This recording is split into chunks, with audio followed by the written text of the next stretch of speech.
So hello and welcome to Bong PNPC. আবার একটা Indian ফুটবলের ভিডিওতে প্রত্যেককে ওয়েলকাম। বেশ কিছু বিষয় রয়েছে, ইন্টারেস্টিং কিছু ব্যাপার রয়েছে, শেয়ার করব। কালকে রাত্রে ভিডিও দিতে পারিনি এবং বলেইছিলাম কমিউনিটিতে পোস্ট করে যে আগামীকাল কিছু ইন্টারেস্টিং ভিডিওস আসতে চলেছে। এটা তার মধ্যে অবশ্যই একটা বেশ কিছু ইন্টারেস্টিং ব্যাপার রয়েছে, শেয়ার করব। আইএসএল ফাইনাল নিয়ে যা কিছু বলার রয়েছে অবশ্যই বলবো, কিন্তু তার আগে যে জিনিসটা বলার রয়েছে যে গতকাল কিন্তু বং পিএনপিসি 40,000 সাবস্ক্রাইবারের যে মাইলস্টোন রয়েছে সেটাকে কমপ্লিট করতে পেরেছে। আর এটা হয়েছে তোমাদের ভালোবাসা থেকে, তোমাদের সাপোর্ট থেকে, তোমাদের ব্লেসিংস থেকে। রেগুলার বেসিসে তোমরা চ্যানেলের পাশে থেকেছো, ভিডিও দেখেছো, এনজয় করেছো, ভুল হলে ক্রিটিসাইজ করেছো, অনেক কিছু ঘটনা ঘটেছে এই জার্নিটার মাঝখানে। 4 ইয়ার্স হতে চললো এই জার্নিটা প্রায়। এবং সেই জায়গাতে দাঁড়িয়ে হয়তো যারা খুব বড় বড় ক্রিয়েটার, যারা অনেক উঁচু লেভেলে রয়েছে, তাদের কাছে হয়তো 40,000টা সিরিয়াসলি কিছু না, খুব ছোট্ট একটা সংখ্যা। কিন্তু আমরা জানি বা তোমরাও জানো যে ইন্ডিয়ান ফুটবল নিয়ে কাজ করা, শুধুমাত্র ফুটবল নিয়ে কাজ করা, এবং সেটাও বাংলাতে, এখানে রিচটা কত হাই লেভেলে থাকে। তো যদি অন্য কোনো বিষয় নিয়ে করা যায়, তার সাথে কিছু অ্যাড করা যায়, তাহলে অবশ্যই তার রিচ অনেক বেশি বেড়ে যায়। কিন্তু শুরু থেকে এই চ্যানেলটাতে আমার যে টার্গেটটা ছিল বা যে ফোকাসটা ছিল, সেটা শুধুমাত্র ইন্ডিয়ান ফুটবলে যা কিছু হচ্ছে, ক্লাব ফুটবল এবং ন্যাশনাল টিমে যা কিছু হচ্ছে সেটাকে নিয়েই কথা বলা, নিজের মতো করে কিছু বিষয়কে প্রেজেন্ট করা। কোনো নিউজ চ্যানেল না, বা কোনো ফিল্ড রিপোর্টিংয়ের চ্যানেল, বা কোনো ভ্লগ চ্যানেল না। যা কিছু ঘটনা ঘটছে, ট্রান্সফার থেকে শুরু করে, ম্যাচ থেকে শুরু করে, বা বিভিন্ন হ্যাপেনিংস, সেইগুলো নিয়ে কথা বলা। তোমাদের সেই সাহস দেওয়াটা কোথাও আজকে এই চ্যানেলটাকে একটা মাইলস্টোনের কাছে নিয়ে এসেছে। হয়তো এই চ্যানেলটা আরও বড় হবে যত বেশি তোমরা ভালোবাসবে, তো সেই ভালোবাসাটা দিতে থাকো। আমি আমার মতো করে চেষ্টা করে যাব ভালো কিছু ডেলিভার করার। প্রথম যে বিষয়টা আজকের এই ভিডিওতে বলা রয়েছে সেটা হচ্ছে 4 তারিখের আইএসএল ফাইনাল। যে ফাইনালে কিন্তু আবারও মুখোমুখি মোহনবাগান এবং মুম্বাই সিটি এফসি। দেখো, ইন্ডিয়ার দুটো টপ টিম যে ফাইনাল খেলতে পারে, এটা সেমিফাইনালের যে ফিক্সচার রয়েছে সেটাকে দেখে প্রায় অনেকে পরিষ্কার হয়ে গেছিলো যে আমরা আবারও মোহনবাগান মুম্বাইয়েরই ফাইনাল দেখতে যাচ্ছি। এবং কলকাতাতে ফাইনাল মানে সহজেই বুঝতে পারা যায় যে সেই দিনকে মানুষের ঢল কীরকম থাকবে স্টেডিয়ামে। যেটা 15 তারিখে লিগ ডিসাইডার ম্যাচ ছিল, সেই দিনকে 61,700 এরকম সাপোর্টার মাঠে ছিলেন। এবং যেই দিনকে সেমিফাইনাল লিগ 2 ম্যাচ ছিল, যেটা 2-0 গোলে উড়িষ্যাকে হারানো হলো, সেই দিনকে কিন্তু 62,000 প্লাস সমর্থক মাঠে ছিলেন। হয়তো তার সাথে আরও 1-2 হাজার অ্যাড করে নিতে পারো, কারণ অনেক সময় কাউন্টিং এদিক ওদিক থাকতে পারে। বাট 4 তারিখের যে ফাইনাল রয়েছে, সেই ফাইনালে যতটুকু আমার মনে হচ্ছে যে প্রায় 70,000 সাপোর্টার কিন্তু মাঠে উপস্থিত থাকবেন, এবং এই ম্যাচটাকে একটা অন্য উচ্চতায় নিয়ে যাবে সাপোর্টারদের যে ভালোবাসা রয়েছে সেই ভালোবাসা দিয়ে। এবং কোথাও সেই দিনকে কলকাতাতেও কিন্তু মোহনবাগান ফেভারিট হিসেবে নামবে। তবে অবশ্যই মুম্বাই কিন্তু 15 তারিখের ধাক্কাটা কাটিয়ে সেমিফাইনালের দুটো লেগে যথেষ্ট ভালো খেলেছে। বিশেষ করে প্রথম লেগটাতে 2-0 গোলে পিছিয়ে 3-2 জয়, ট্রিমেন্ডাস একটা উইন। লালিয়ানজওয়ালা ছাংতে শেষ মুহূর্তে জাস্ট ছাড়খাড় করে দিয়েছিল গোয়াকে। এবং দ্বিতীয় যে লেগটা, যেটা গতকাল হয়েছে, সেখানেও কিন্তু ছাংতের একটা অসাধারণ পারফরমেন্স আমরা দেখেছি। একদম শেষ মুহূর্তে 2-0, যেটা লিডটা আরও একটু বেটার করে দেয়। তো 5-2 এগ্রিগেট নিয়ে সেমিফাইনাল জিতে কিন্তু মুম্বাই কলকাতা আসছে ফাইনাল খেলতে। ফাইনালটা একটা অসাধারণ ফাইনাল দেখতে পাবো। সেই 2020-21-এর মুম্বাই মোহনবাগান ফাইনাল কিন্তু আবারও রিপিট হতে যাচ্ছে। বাট এইবারে শেষ হাসি কে হাসে সেটাই দেখার বিষয় হবে। অ্যান্তোনিও লোপেজ হাভাসের কাছে কিন্তু আবারও চান্স তার কেরিয়ারের 3 নম্বর আইএসএল কাপটা জেতা, যেটা এর আগে তিনি কোচ হিসাবে এটিকে দুবার চ্যাম্পিয়ন করতে পেরেছিলেন 2014-তে এবং 2019-20 সিজনে। সেটা আবারও 2023-24 সিজনে মোহনবাগানকে তিনি চ্যাম্পিয়ন করতে পারেন কিনা আইএসএল কাপে, সেটাই দেখার বিষয় হবে। এবং টিকিটের কথা যদি বলি, তাহলে আজ থেকে কিন্তু অফিসিয়ালি টিকিট সেলিং স্টার্ট হয়েছে। বুকমাই শোয়েতে গিয়ে তোমরা টিকিট কাটতে পারবে, বা অফলাইনে হয়তো টিকিট সেলিং স্টার্ট হয়ে যাবে 1-2 দিনের মধ্যে। এরপর যদি একটু ট্রান্সফার মার্কেটের দিকে ঢুকি, বা একটা প্লেয়ারকে নিয়ে যদি প্রথমে কথা বলে ফেলি, সেটা হচ্ছে এডমুন্ড লালরেন্ডিকা। অজানা বা অচেনা কোনো প্লেয়ার নয়।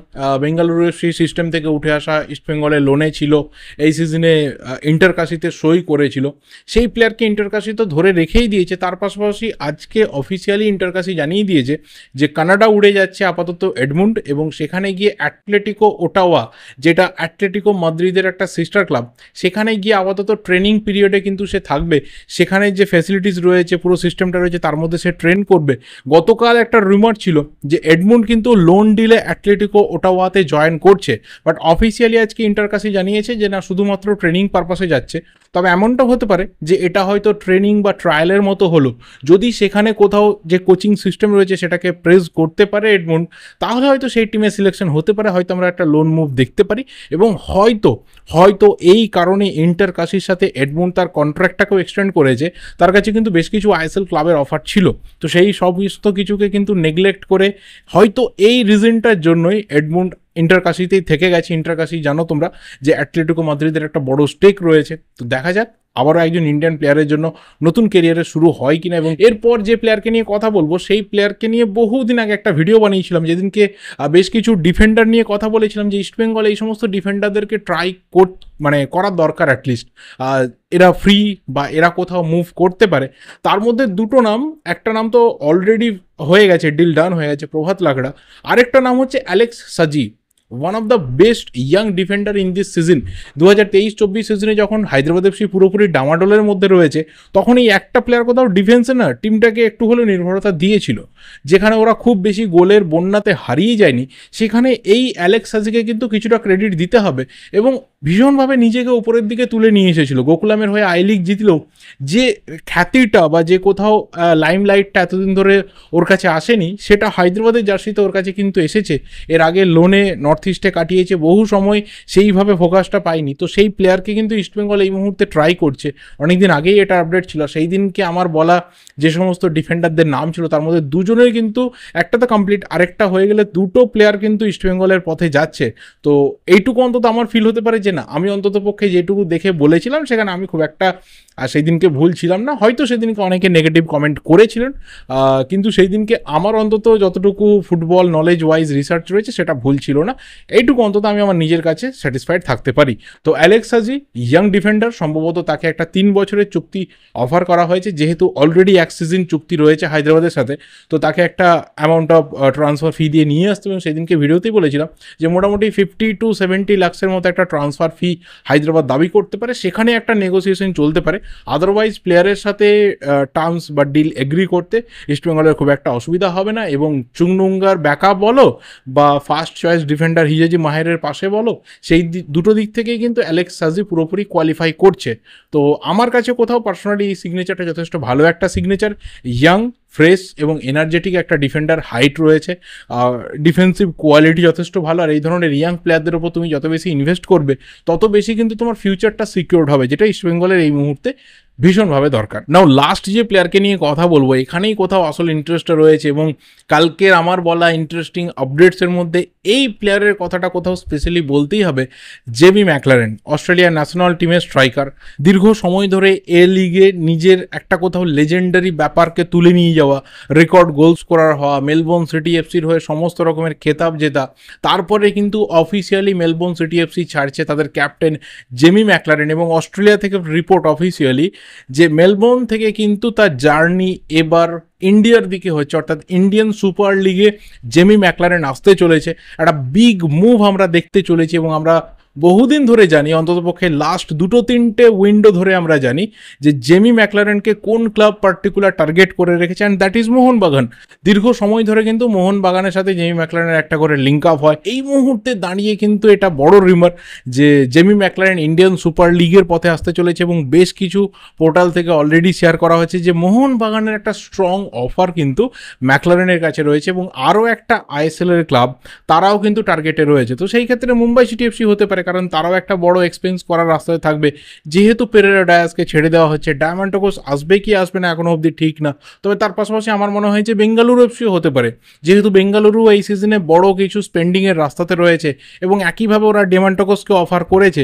যদি সেটা খুব একটা মেটেরিয়ালাইজ না হয়, তাহলে হয়তো এই জেমি ম্যাকলারেনের জন্য বেঙ্গালুরু এফসি যেতে পারে। তো রেকর্ড গোল স্কোর এ লিগে করে ইন্ডিয়ান সুপার লিগে কত ভালো জার্নি হয় সেটাই দেখার বিষয় হবে, কারণ লাস্ট কয়েক সিজনে কিন্তু বেশ কিছু ভালো ভালো প্লেয়ার এসেছে। সেই 2019-20 রয় কৃষ্ণা, ডেভিড উইলিয়ামস থেকে শুরু করে এই 2023-24 জেসন কামিংস অবধি, মাঝখানে পেত্রাতস থেকে শুরু করে বহু প্লেয়ার এসেছে যারা কিন্তু এ লিগেও সাকসেস পেয়েছিল, আবার ইন্ডিয়ান সুপার লিগে এসেও গোল পেয়েছে। সাকসেস অনেকে কম বেশি 19-20 পেয়েছে, বাট স্টিল গোল তারা পেয়েছে। এবং রয় কৃষ্ণা তো আইএসএলে এসেও আইএসএল লেজেন্ড হয়েছে, বা পেত্রাতস আইএসএলে এসে আইএসএল লেজেন্ড হয়েছে। তো একইভাবে সেটা জেমি ম্যাকলারেনের সাথেও হয় কিনা সেটাই দেখার বিষয় হবে, যে মোহনবাগান কতটা স্ট্রংলি মুভ করছে, নাকি তার সাথে আরও একটা দুটো আরও এক্সট্রা ক্লাব তারাও মুভ করছে, এবং কার মুভটা ফাইনালি গিয়ে কমপ্লিট হয়। আমাদের অন্যতম এশিয়ার একজন বড় স্ট্রাইকারকে আইএসএল আমরা খেলতে দেখি, সেটাই দেখার বিষয় হবে। কারণ অলরেডি অস্ট্রেলিয়ার ন্যাশনাল টিমের যে সিলেকশনটা সেটা জেমি ম্যাকলারেনের থেকে অনেকটা দূরে সরে গেছে। তো আইএসএলে এলে তার ন্যাশনাল টিমের যে কল আপের ঘাটতি সেটা হয়তো সে ফিল করবে না, এবং একদম কেরিয়ারের লাস্ট ফেজটাতে এসে যদি 2 থেকে 3টে সিজনও ইন্ডিয়াতে পারফরমেন্স করে কাটাতে পারে, তাহলে একইভাবে রয় কৃষ্ণ বা পেত্রাতোসের মতো কিন্তু লেজেন্ডারি তকমা নিয়ে আইএসএল কেরিয়ার জেমি ম্যাকলারেন শেষ করবে, এইটুকু অন্তত বলে দেওয়া যেতে পারে। তো ফাইনালি জেমি ম্যাকলারেন কোথায় আসতে পারে, তোমাদের কি মনে হচ্ছে অবশ্যই কমেন্ট করে জানিও। এই ভিডিওটা এই অবধি, ভালো লাগলে লাইক করো, শেয়ার করো, দেখা হবে পরের ভিডিওতে। Till then subscribe the channel যদি নতুন হয়ে থাকো। Thank you and good bye.